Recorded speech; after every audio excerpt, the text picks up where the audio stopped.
right, everybody, part 2. All right, so now I just kind of want to talk about, sorry I'm yakking on, but I'm kind of asleep still too. All right, so I keep seeing like this weird stuff being like, you know, product placement. Oh, another product placement. Oh, another product placement. So, you know, they start the fire on Notre Dame. And yeah, do I think there's other sinister stuff at work? I totally do. But what does it do? It forces everybody's attention in the entire world onto Notre Dame. And then what comes out? Well, now there's these paintings that are like, you know, supposed to be a couple thousand years old, 500 years old, whatever it's going to be. One I saw,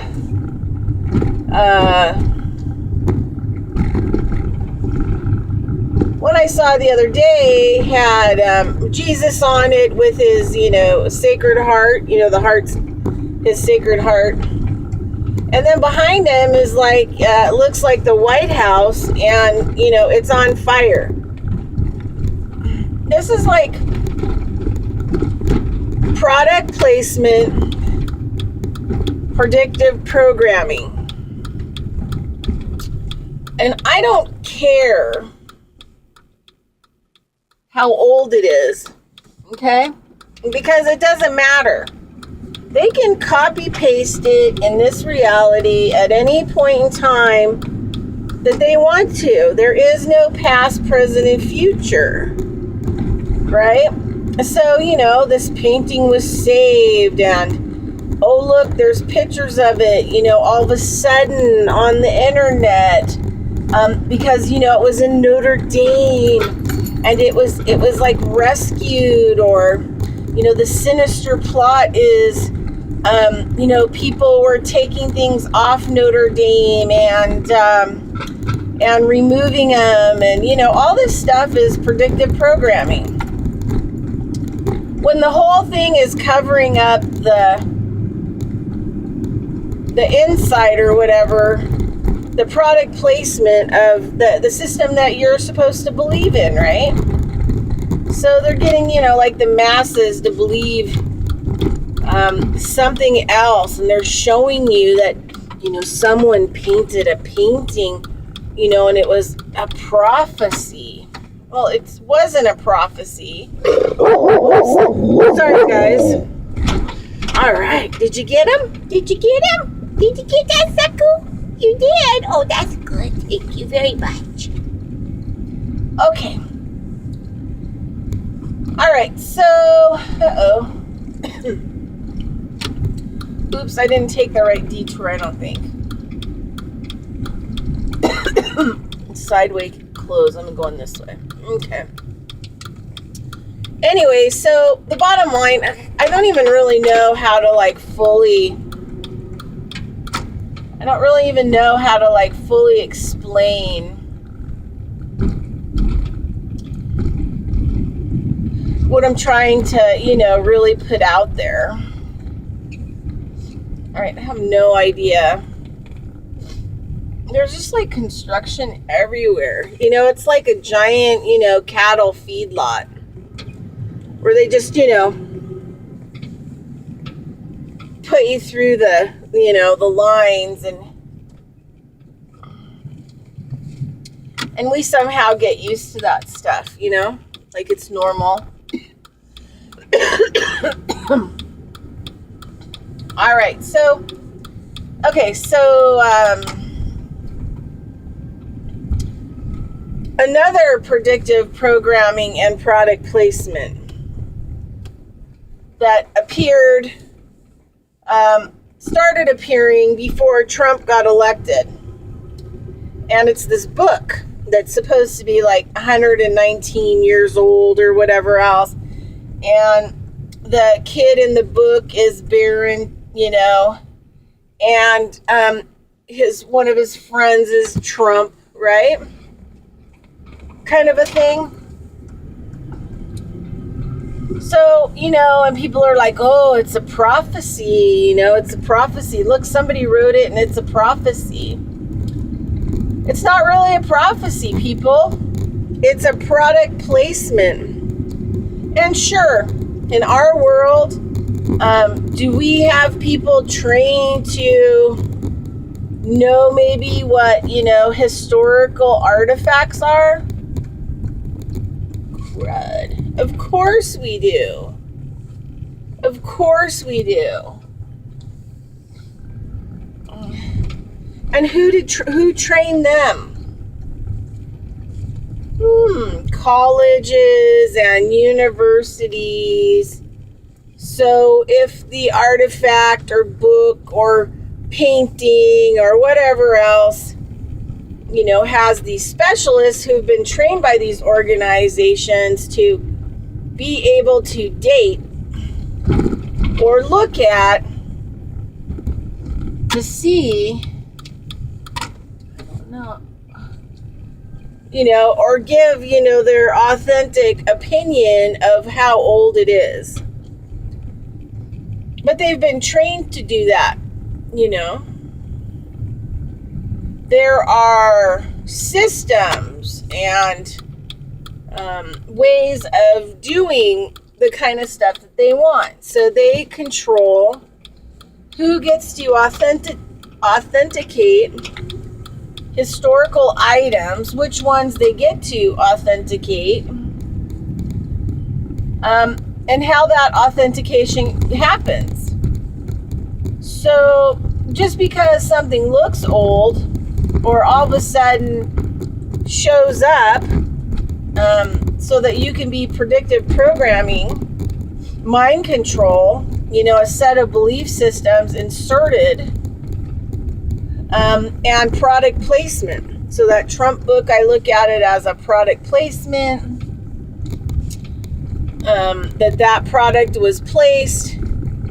I mean, because think about it, like a lot of people just can't even seem to, like, you know, get their head wrapped around the fact that when did that book come out? That, you know, Barron and Trump book, you know, that's supposedly 119 years old. Well, it came out right at about the time that Trump was being elected.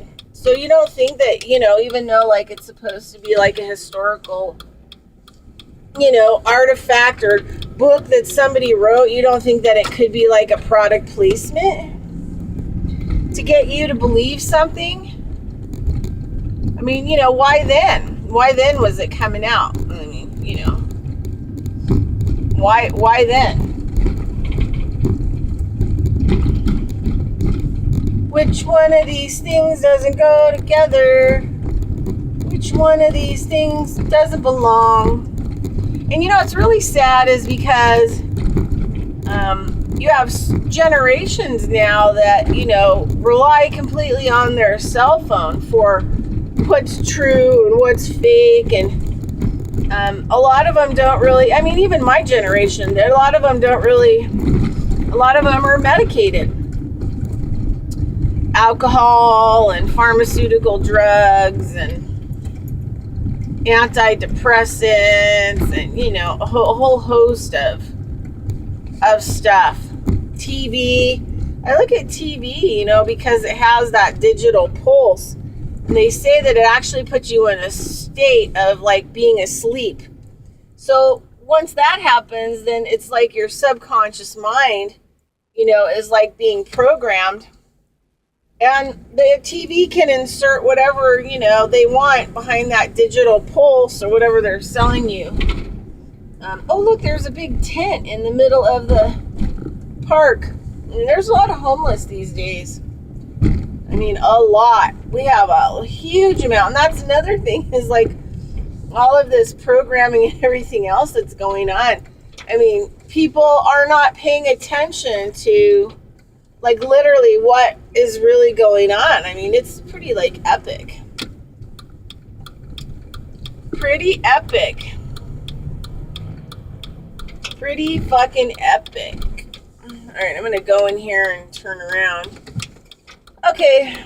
Yeah, the delay of me trying to get where I need to go. First stop happened. Now I'm like moving into a second stop. But I need to get out here. Alright. So this is the deal.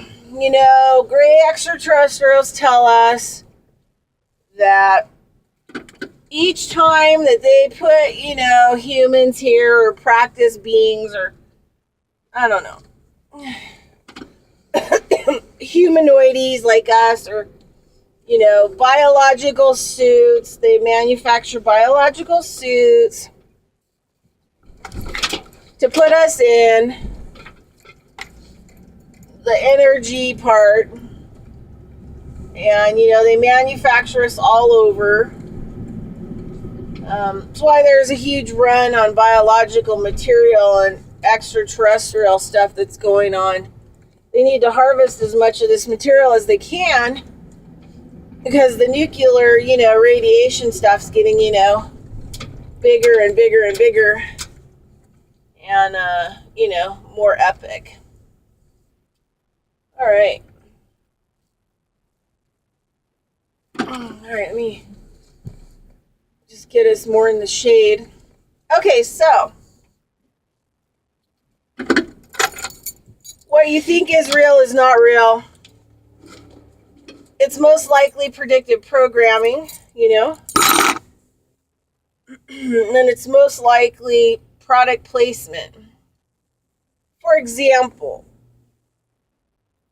when the Gray started talking about how this whole world is like fixed. And you know, the thing is, there's questions I have now that I wouldn't have thought about back in those days, but like, you know, could some of the, you know, megalith and megalithic buildings and things like that be from a different time of humanoids? And I think the answer is yes. However, you know, we shouldn't look at it as historical fact or artifacts because some of it is actually created. Some of it is actually created as the next movie set or the next, you know, theatrical set. So a lot of it they actually build and then they put the humanoids in it. Memory was wiped or whatever, and then they put you in it. And then, you know, you grow up with the predisposed predictive programming. That color is red. That color is blue. That color is purple. That is grass. That's a tree. That's a doggy.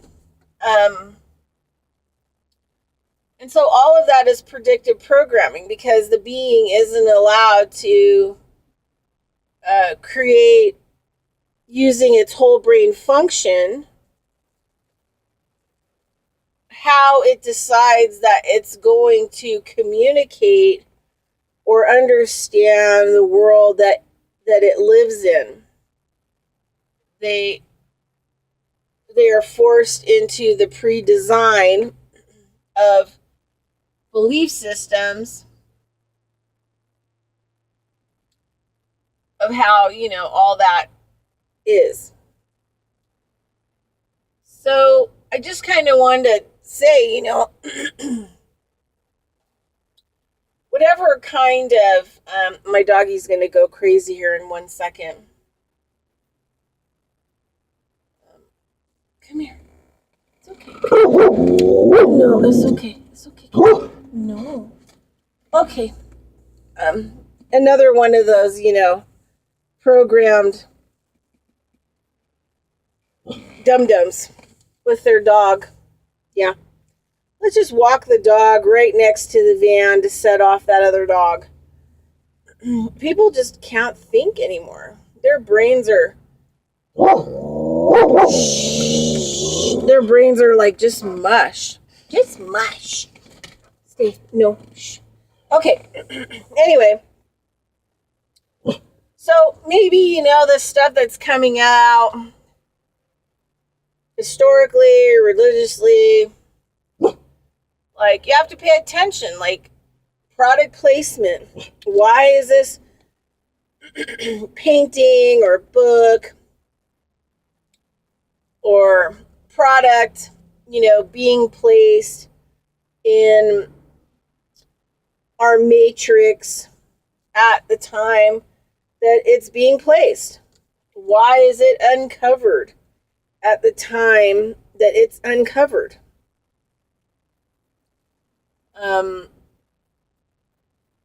Why are there events that happen? And so you have to really stop believing, because everything is either post-traumatic stress disorder event, predictive programming, product placement. Just like if you're in a movie or a show, like the Truman Show, when when I found out that the ETs were involved with creating like a movie set to put humanoids, the next group of humanoids here. And it doesn't even matter who they're working with. I'm sure that some of them are in, human looking or shapeshift into human looking kind of scenarios, in order, to control us a little bit more, But, when it really cracked me up is when I saw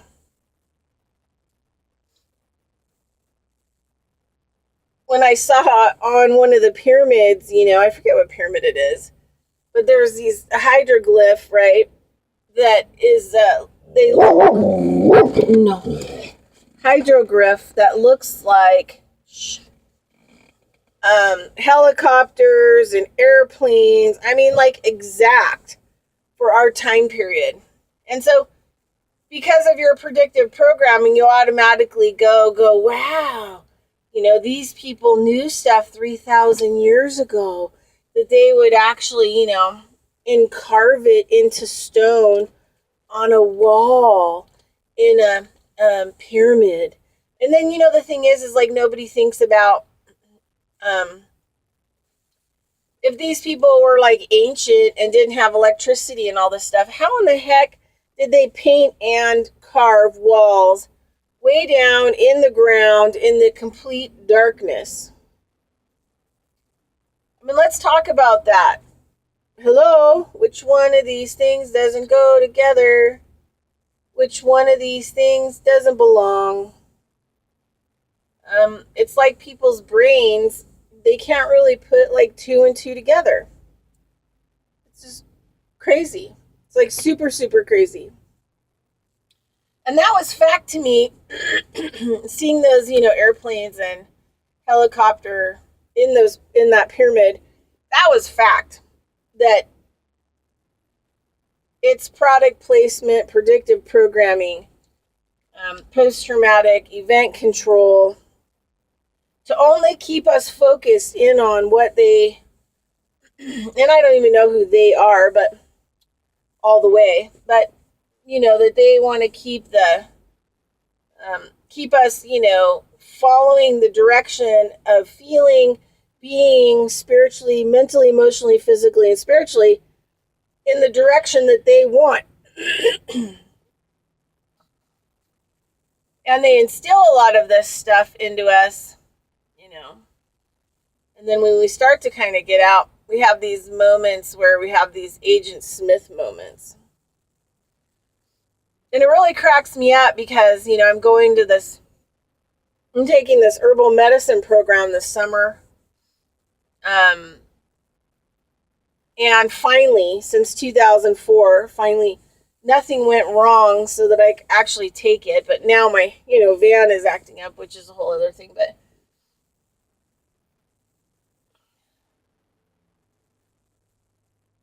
even in the class, there are people that are Agent Smiths, right? And they all look the same. They're all dressed in kind of that granola, Waldorf kind of look, wear pants or tights and have a skirt over it, long skirt, short skirt. They're all really into long earrings right now.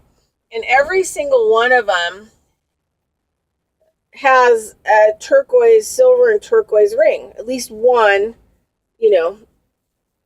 their product placement on their hands because of their trend. And it shocks me because I'm like, these people think that they're conscious and they're out of the box,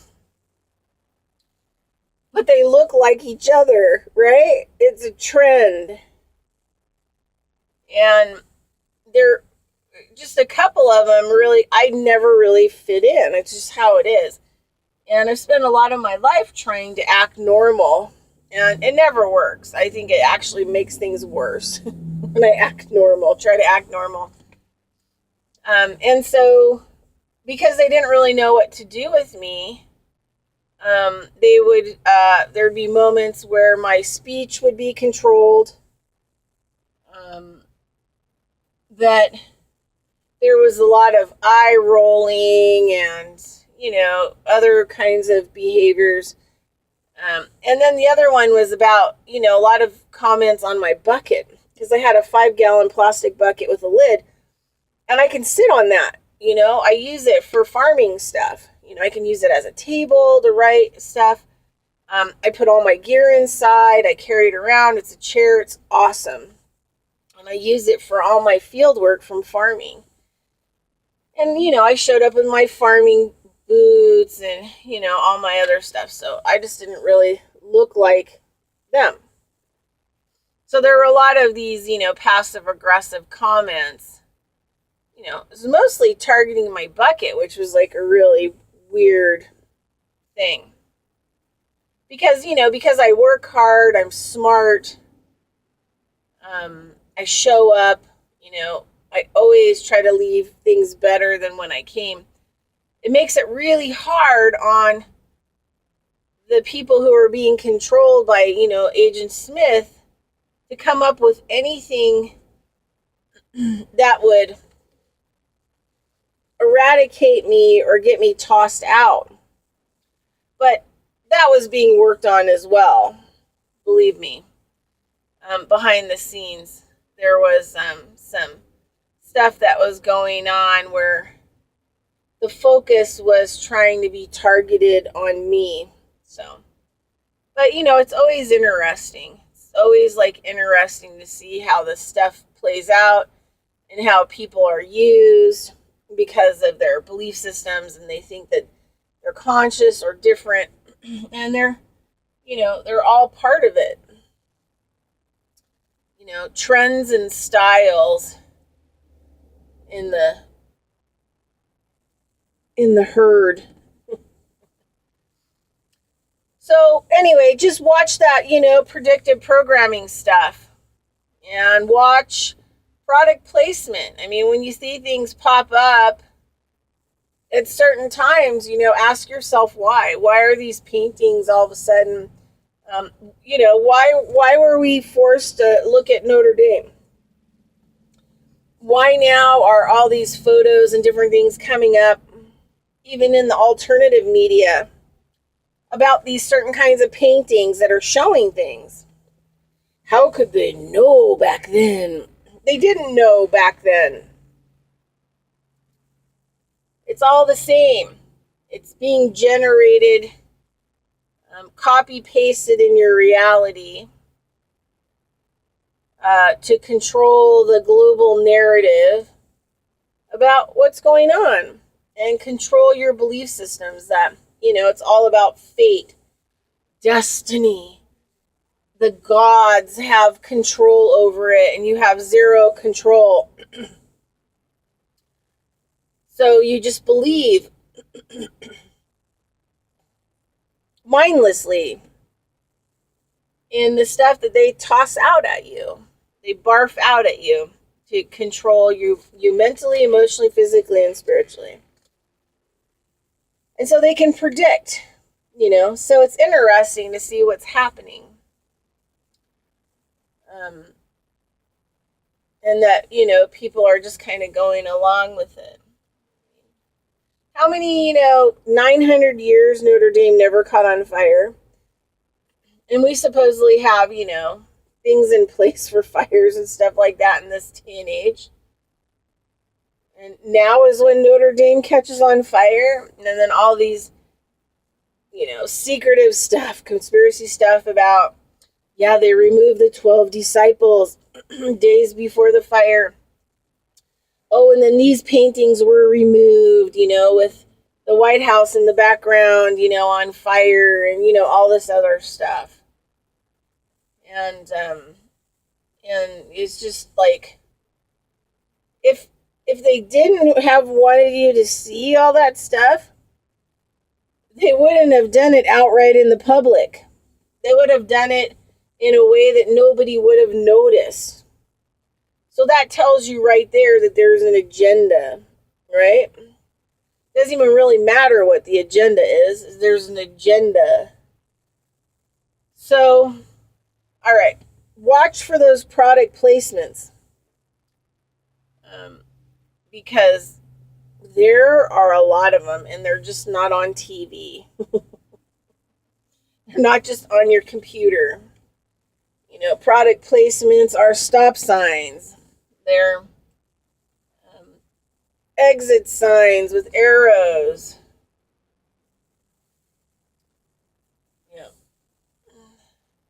Grocery stores.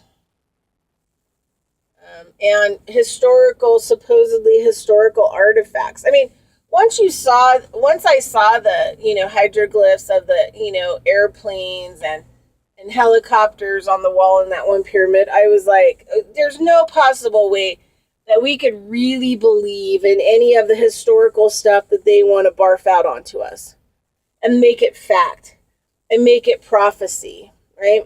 I mean, like even the Nostradamus thing, like I got really into that in the 80s. And did you know like half of the quatrains, half of the predictions didn't even happen? Because they couldn't get enough people on board to create that predictive programming, right?